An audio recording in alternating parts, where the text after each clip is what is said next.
வணக்கம் மக்களே. இப்போ என்ன நியூஸ்ன்னு பார்த்தீங்கன்னா, நம்ம கோயம்புத்தூரில் பள்ளிப்பாளையம் நம்ம தமிழ்நாடு அரசாங்க ஸ்கூலில் 43 பிள்ளைங்க மதியம் சாப்பாடு சாப்பிட்டு ஃபுட் பாய்சன் ஆகி அவங்க ரொம்ப கிரிட்டிக்கல் அப்படின்னு அந்த ஒரு லெவலில் இருக்காங்க. ஒரு பள்ளி விழுந்து அவ்வளோ அன்ஜாக்கிரதையாங்க நீங்கள் சாப்பாடு ரெடி பண்ணுவீங்க.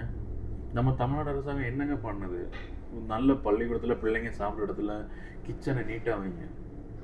எப்படி பண்ணணுமோ அப்படி வைங்க. ஏதோ இந்த மாதிரி பண்ணுறாங்க. இப்போ அந்த பிள்ளைங்க இப்போ ஹாஸ்பிட்டலில் எவ்வளோ கஷ்டப்பட்டுருக்காங்க தெரியுமா? இப்போ எங்கெங்கே போனாங்க இந்த அரசியல்வாதியெல்லாம்? எங்கே போனாங்கன்னே தெரியலையே. ஒருத்தன் வரல.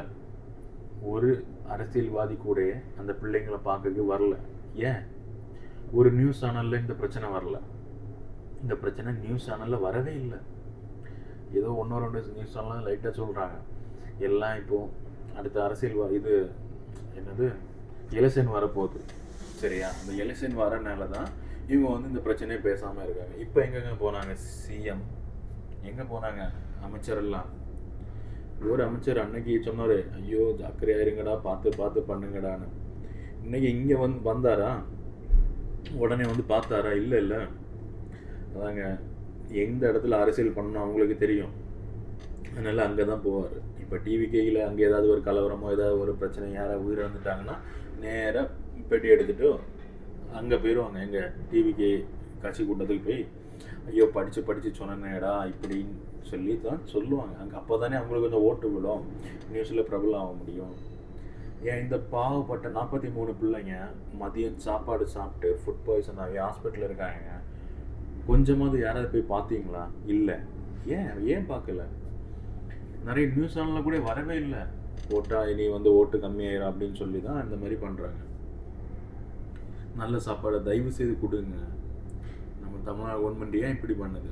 எவ்வளோ பிரச்சனைகள் இப்போ போயிட்டே இருக்கு. நல்ல சாப்பாடை பிள்ளைகளுக்கு கொடுங்க. தயவு செய்து கிச்சனை ஒரு அழகாக ரெடி பண்ணுங்க. மதியம் சாப்பிட்ற அந்த ஒரு நேரம் தாங்க மத்தியானம் சாப்பிட்றாங்க ஸ்கூலில். காலையிலேயே சாயங்காலம் இல்லை, மத்தியானம் ஒரு நேரம் தான். அந்த ஒரு நேரம் சாப்பாடு உங்களால் கொடுக்க முடியலை.